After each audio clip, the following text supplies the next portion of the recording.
And then the next day, well, that was a bit weird. You see, let me okay there. This is the first picture I took of that day. I know it looks a bit terrible quality. That's because I was trying to send a picture to my dad to show him the fact that I broke my shoe. As you can see, there are metal things holding your shoe together here, and basically this thing, one of them had been ripped out because I had tied my shoes too tight, which I was very surprised about. Very, very surprised. So then we went to then we crossed the other side of that because another cove is right next to a Durdle door. So we walked away past the Lulworth Cove, and this is like really nice here, stretch over the beach here, and you can see all the rock formations. See there, there was big chalk stuff here, big chalker layer that be tilted, and then there was various clays and sands and stuff. It's just a nice little beach there. It was nice to see. And then here's the other side. You can see the rock. You can see the chalk extending outwards. It was very firm. It was resistant rock. And then here is the Durdle door itself. It was a bit cloudy at the beginning of the day, but it did warm up, which was nice. And so you can clearly see all the layers there. So there's one layer, there's another layer, there's another layer, and then here this was all clay, so we have to be very careful about it. Because this is the beach extending further on. Over here, there was a rockfall recently. It was basically all this white stuff here. It was because the rockfall had fallen in, and the tide had come in. It was coming out, so it was taking all that debris with it, and it was basically washing it out to sea. So that's why that area was a bit lighter. And then here you can clearly see the layers of the rock beneath us. So over this section of the cliff, we were under there, and we were basically getting stuff out. I mean, I ran up to this section of the cliff. I had to get people to look out above me because this was clay and it was going to fall. So I quickly grabbed a rock and left. A lot of rocks I gathered actually are rockfall deposits. But then you can clearly see the distinction here in the beds, and then sudden massive change to a different type. So weakish chalk, and then really resistant firm chalk, which with all those nodules again. I tried to take away a piece of them, but I couldn't. It was too firmly stuck together. And then all of a sudden the sun came out. All the clouds left. Just look at this beautiful cliff line here. I mean, look at this blue sky, and then you can see a bit of debris. They've been washed. There's a little dog there too. Remind me of Charlie. I love Miss Charlie. You can see all the the erosion here from the waves. And then here was some more stuff. There's a friend of mine, and they showed just all these folds in the rock and everything. And again, I went up there. That was a pretty sizable piece of rock. I did not want to be too close when that thing fell. This is basically all the rocks and stuff. This is basically just that section of the cliff I looked at before. So there's the massively distinct layers. You can see some more there. There was clay here, so we had to be very careful. And then here's looking back at Durdle Door. So there was a couple of groups, other groups there. The clouds came back for a bit. Sorry about the blurry picture. I'm not the best photographer ever. And then here was more stuff. So yeah, I think this is the fossil embedded in this in the chalk, but it looks like an ammonite. What do you guys think? And then here was some more of those nodules and stuff. It was very nodulated. There you go. That was just some guy putting stuff over his back to protect it from the rain. There's the awesome white cliffs, and there's some more that you can still see how far the thing had been washed out after a few minutes. And just beautiful weather and sky. Just for size, for comparison, that these beds were huge and wide, and they were very much eroded away because you had all this, all these like thin chalk beds, right? So, basically, you had all these those chalk beds, and then between them you had clays and stuff which were eroded away very quickly, which left these things sticking out like sore thumbs. And then this is some more of that rock there. You could clearly see, just it had been stained and the different colors. And then here were basically there had been previous mud flows and land slips, which is why you had all this clay hanging out here. And then you can see water, like little streams running through here all the way to the sea. There were quite a few of them. Yep, there was one here. There's a little pool of water there. You could see the dark colored clays and the rocks embedded in them. Didn't want to get too close because that would not do you any good. And then there's some more. You can see again more clays, and this whole thing had fallen away, which is why we need to keep very close and stay away from them. There's some people in another group, and this is from the other side. It was a very high cliff. That's a person. It was very difficult to get up there, and we had to make sure that we were safe. And then there's some more of those clay cliffs out there. As you can see, clays are very dangerous, and this is in the shadow of Durdle Doorway. It was very cold. They really washed up there again, and then just a beautiful cliff face, and some more of the beautiful cliff face in someone's bag. And then this is the rocks above us, so you could clearly see all the different beds. And then over here, this black stuff was apparently organic matter, so we couldn't really do anything with it. But you can clearly see how like over here, this section was taken over like here. Basically everything between this rock had been collapsed and eroded away, and you just left these curved, folded rocks over there. It was nice to look at. And then here's some more of that organic matter that was messing up with the rock colors. That was probably my thumb, and that was probably another one of my thumb. That was probably another one of my thumb, and then this is on the other side of that rock, so you can clearly see this, you know, just very, very big difference in the bedding thicknesses and colors and consistent compositions. And then these are all these little like grooves and stuff left over underneath the side of the bed from that fold I showed you before. And then this was one of the rocks, and I have the sample, and I'll do a video about the rock vlogs again. Basically, these were evaporite deposits. So basically, some minerals they form when the solution they're in evaporates, and so these are left behind. And basically, I believe these are like gypsum or something crystals. Basically these were just found these in a couple of rocks after ripping them out the rock face. Fortunately, unlike our Whitecliff Bay, nothing. No smaller pieces of rock from above fell on me in the process, but it was nice. There was a very, very small, just a few couple of millimeters long, but you could clearly see them. There was some mud there. Yeah, I like collecting them. Okay, then there's the shadow, but again you can see, just some folding in the rock there due to the forces here. Like the whole coastline of this place is being tilted, and then there's like a little cave there where it eroded faster than everywhere else. And this is a very blurry picture of the as you can see, the sediment. The way the longshore drift basically occurs in this direction. So from like top of the picture to the left, and so it'd be basically pulled out it stretched out all that sediment over there. And you could see, not very clear here, but you could see all that debris and stuff, like over here, and then it would all be washed over there. Some big boulders are still left because they're being washed over here. So as you can see, it was over there. There were steps here, but no one took them because they were a bit dangerous to walk on. So we made our own path. Yeah, and oh yeah. So we were going to go down to this section of the beach, and as you can see, there's been a big rock fall here at some point, like a couple of decades ago. There's a big scar, and this is the limestone, okay, not chalk, limestone. And we were meant to go down here, but it was too dangerous because of the rocks from the mud, because this is all clay and it collapsed. So we had to go down another path over here, which is full of mud and like almost no steps and stuff, and it was horrible. Like a couple of times, my friend, the philosopher, I'm gonna call him the philosopher from now on, the philosopher, he was trying to walk down, and his foot went in like almost up beyond the ankle in red mud, which was absolutely horrible. But you can see over here, apparently, these two rock layers, like it had been folded, and so these rock layers, which have been parallel, one's now fallen this way and one's now fallen this way, and there was just clay and stuff between them, really. But this whole line of limestone went all the way along the coast here. It was very hard getting down there, and it was even worse trying to get back up. And then here was on that beach after that hard time. Basically, you can see like little bits of like shell indentations in some of the rocks on there. And then this was that part of the we were up here when I took that initial picture. And so this is us looking at the cliff face, all the distinct layers. There's the sun. There's all the rock face. There's all the layering and stuff, the folding. It was very nice to look at. And the steps went down here, and this is all mud flow deposit and clays and stuff. So you really don't want to go down here. It was not safe. And there's my friend. And then this was more just basically about how undulating the cliff face was because of all the clays underneath it. And then this was basically, this is looking back along the cove. So I'd actually taken a picture up there when I showed this whole section here. And then you could see, again, he's pointing here to where this big rockfall had happened. It was a very nice day. And again, you can clearly see the folding of the rocks there. It's done that for some reason. Yes, it was very nice just looking at all that stuff. And then here, this is when I initially taken a picture, and you could see all that, that big scar in the rock face. It had all slumped down here. You could see like the steps and pillars and everything had just been washed, just washed down here, taken down here by the landslide, and that was not safe. There's my friend eating a sausage roll. And then, sorry about the little blurriness. Just basically, you can see like where the water had cut through these clay layers as it drained away through the cliffs, and these little dendritic patterns and stuff show that there was water in the cliffs. You had to stay away. This had collapsed the bar backs, and it was given enough time so that grass could grow back on it.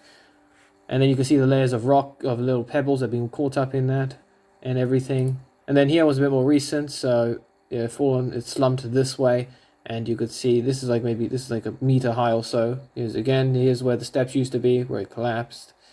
It wasn't a very stable cliff-like face, this. And again, you can see all these little beds as they were folded, and you could walk among them. Like here's one bed, here's another bed, here's another bed, and then you could see just how much the rock had been folded.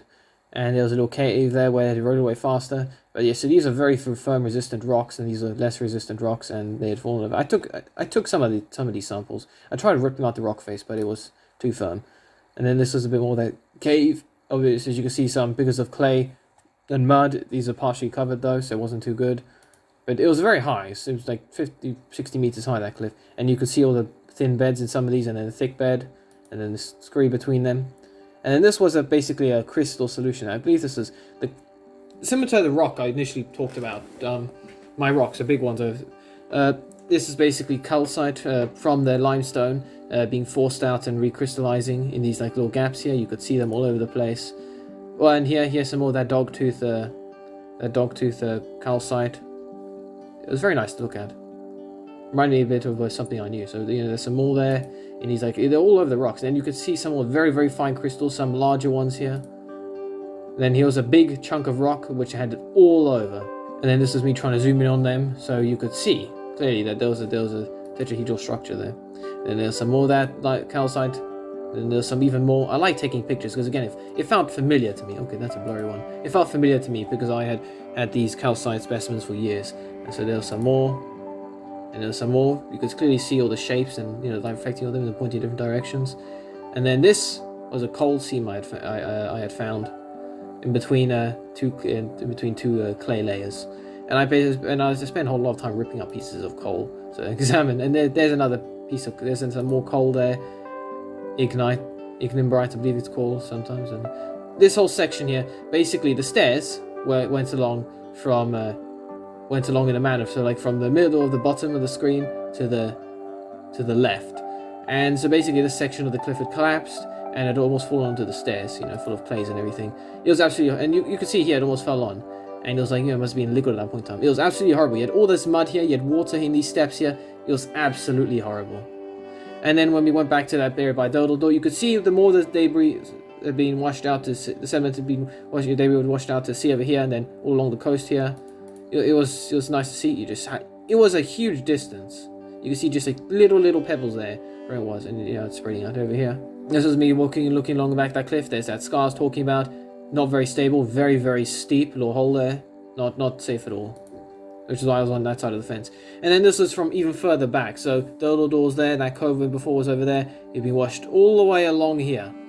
In fact, it was so warm here that I had to take off my coat and tie it around my waist. But that meant that I had a huge, like several kilos of rocks in one pocket, weighing down on my bag. It was incredibly hard to. It made it uncomfortable. And you can see just a beautiful sky, and then there's some clouds over there. Fortunately, all the clouds are moving from right to left, so we were safe for several hours. And all that gorse. But I could see that in the distance there were clouds coming, like big thick clouds. And so I pointed out to my lecturer, and he said, "Yeah, that's coming." And then here's Lulworth Cove. So we had walked up a big hill, really, a series of hills, and then we were walking down them here, and you could see the beautiful landscape from when there was a massive flooding, and it all drained away between these, the hills they left in these chalk deposits, all the way down to the cove, which is why it shaped all of them. And it's hard to see. Can I take a picture of it? It's hard to see, but you can see here that these rocks were slanted, but there you go, thank you. So these rocks here were slanted, but these rocks here in the distance, they were vertical. And that's because this whole section of the coastline, that's lines. So basically this whole section of the coastline had been tilted, and then this more so. And then again there were the clouds in the distance coming, but that was over there, somewhere so we were safe. Big sloping hills, little paths in like a little island area. Over here, very rich house, lucky guy. Just beautiful. There's the town of Lulworth Cove. So this is a very bad attempt to try and take a picture of the landscape with my lecturer's head in there. Okay, this is even worse. This is slightly better, but still terrible. But you can see it was flat there. And this was that limestone. This is that mud flow deposit I'd taken the day before. I'd filmed before. So you can see all the stuff had fallen down. You can see all these boulders here where the finer particles had flowed out and then lost energy as the water sank and as the water went into the beach. Some of these like. This was like a good 6 meters away from the actual cliff face. So this thing had fallen down, bounced, and rolled down here. And some of them were over here, even further away. And some of these rocks are big, so it's a good thing I wasn't there when they all collapsed. And then this is looking back at the area where I think she took the photo from. So I was on the other side of the cove here with all these damp rocks, and you can see all the chalk cliffs exposed. I had to walk over several meters of rock. Like, okay, as you can see, and then here's Here's the mudflow deposit from before over here. Yeah, and then there was this whole section of the cliff was more sands and clays, which as you can see from these collapses. This section of the cliff here is notorious for all those rocks, and we had to climb over all these rocks with the tide coming in so that we could go and look at a particular section of cliff line. You'll see pictures of it in a minute. Yes, it was a lot of fun. There's people putting stuff away, more of that clays and sands, and basically we're putting stuff in our bags so we could use 2 hands to get away. And these crystals here. Basically, so what happened is that the rocks had crystallized in such a way when they formed that they formed like these are like veins, like vertical veins, like bladed crystals and stuff in the rock. And then over time they were replaced with other minerals. I'll show you something. Some of the pictures some of them were huge in these rocks, but some of them were small enough that I could manage to take home. I did see one guy in my group. In fact, he was this guy here. He ended up taking like the day before. He took like a 5-kilo lump of it with him. Fun. But here's the tide coming in to try and soak me. I didn't get wet here's some more of the tide. I didn't get wet when I was walking to that section of the cliff, fortunately. Okay, this is me trying to run away from the tide. But here, this is what I'm talking about. As you can see, there's like a huge cave here where this is all eroded away, all the bedding here. You gotta be careful because this is all sand and clay and stuff, and then there's some rocks above that. If this thing collapses, would have crushed us. This was a bit firmer. Some of this behind this section of rock here was mud flow deposits again. It was actually quite firm, this rock, and there was some water dripping down here. Yeah, so this continues this continues all the way down the coast. You can just see all the bedding and everything, very solid, and it extended all the way out to sea here. And there's my group, me trying to take photos as quickly as possible to try and catch up to them. And then this is the other side of Lulworth Cove where I'd been the day before, and then tide was coming in. So yeah, a little alcove there, we had to be careful.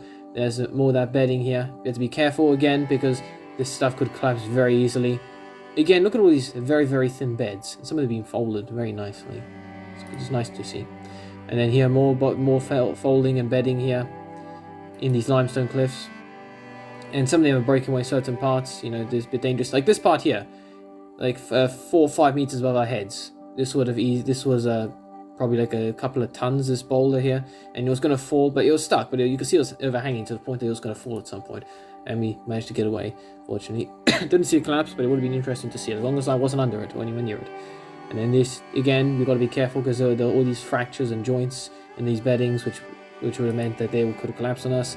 This is looking up at that giant slab of rock. So I was underneath it. I was maybe a couple of meters into that cliff, and I was looking up and taking this. So you could see it's relatively smooth, not much. Here we go, more bedding. This ranged from maybe a foot to a few millimeters thick, some of these beds, all the way down here. It's nice to see. And again, very thick. Some of these are different thicknesses, different limestones and different muds and clays between them, which left these massive indentations here. There's been a collapse up here. We could see that because there was some barbed wire sticking out. No one would leave barbed wire on a rock unless someone had been there initially or wanted to keep someone out. And it wouldn't just be left here unless it had fallen previously. So there used to be something here, but then it collapsed. We had to keep an eye out for this several ton boulder here, which could have just fractured off from the main body of the rock and just collapsed onto us. I mean, you could have just ducked under the cave to be safe. Oh yeah, and this is when we basically, this is after this. What happened was that we were walking back, so we had to cross all those rocks again, and I was almost at the other side, and like one rock away from the to safety, I slipped and my right foot fell into the water, and it went up to like halfway up my shin, and I was like, oh shoot, I'm gonna get wet, so I quickly got out the rock, slipped a few more times, but got out safely, and it was actually okay. I mean, I tried to take off my shoe and get the water up, but it had already been absorbed into my sock and shoe. So it was only when I stepped, the pressure changed in my shoe, which meant that all the water squirted out. So I couldn't take my shoe off unless I had it dried up properly.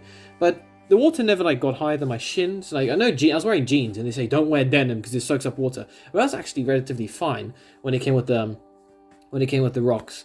Sorry, when it came with the water, it never passed halfway up my shin, which is nice. So it meant that I was always happy that to get back on the coach, and I'm all squashing around in wet shoes. Yeah, so this is more that mud flow deposits. Previously, you could see scree, and you just sand around here, the dried out mud. And then this is looking up at those chalk cliffs. They weren't very stable. You could see that they were going to fall. This was all that scree from that section here. Or not from here. This is all chalk from further along the cliff where there wasn't those mud flow deposits, but basically all clay. But you could see that the cliff had collapsed. So the reasonably sized rocks here. Didn't want to be anywhere with them. Yeah, here's a better picture. This is where there's nodules, rocks, and everything.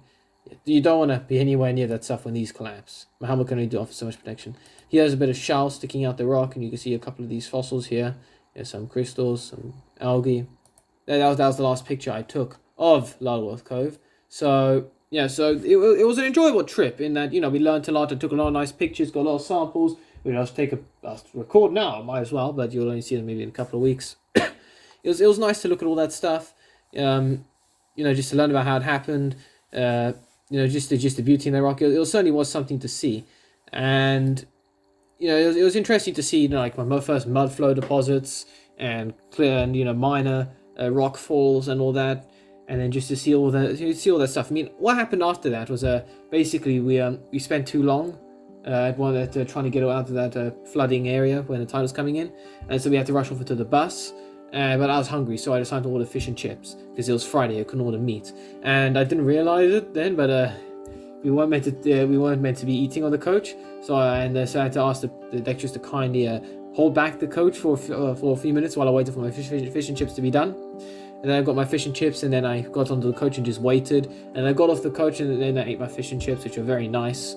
It was a bit cold, but it was, you know, it was nice. You know, just eating meat. You need to eat meat on Fridays, and that was pretty much it. Then I recorded a bunch of stuff, talking about, you know, got samples. I've got you know, I lost my neck scarf, my favorite neck scarf, unfortunately. But it was nice. It was a really nice trip. I'll say that. We learned a lot of things. We experienced a lot of things, and unfortunately, I did lose my favorite neck scarf. But I'll get another one in the future. Yeah. So that was my Lulworth Cove trip. It was very, very enjoyable. I liked it. Hopefully we'll go on future trips to places that are just as nice. Hopefully it won't be as wet. I mean, it got a bit chilly at the end of that second day after, you know, so it was like cold, boiling cold. But, you know, hopefully then I got a pool in a few months. It won't be as bad weather. Yeah, so that's all time this video. If you like this video, please do give a like it. Please share my videos. Please do comment what you think of them. Any other things you want to do. Please subscribe to my channel so you can see more of this content. And please read about so you keep updated with my video releases. Next episode, you'll probably be looking at all the pretty rocks and stuff I got back from Lulworth Cove. That's for another video. So see you next video, comrades. Until then.